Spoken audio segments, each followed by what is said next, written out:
Hello, this is Jason, and today we're going to be looking at what is cybersecurity.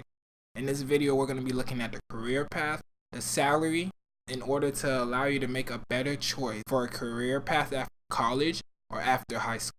Okay, the first thing we're going to be looking at is what is cybersecurity. Cybersecurity is also known as IT security and is the protections of systems, networks, and programs from attacks online. This career is especially important in today's age because everything from refrigerators to telephones are connected to the internet. And if you go on the internet, you're at risk for cyber attacks, such as viruses and malware, which are trying to steal bank information, social security, and etc. Since this career is needed excessively in every company, the job prospect for people who decide to pursue a career in cybersecurity is very vast. And I can almost guarantee that you will have a job for the next 50 years. So if you're interested in cybersecurity, then you would most likely need a bachelor's degree in computer science, electrical engineering, or computer engineering.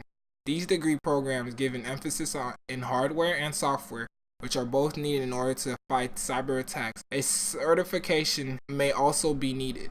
If you decide to become someone who works in the field of cybersecurity, you can expect an annual income ranging from $50,000 to $120,000. Okay, that was the video. And if this video was informative, leave a like. Make sure to subscribe while you're down there. And if you have any questions at all about this topic, leave it in the comments down below, and I'll be sure to get right to it.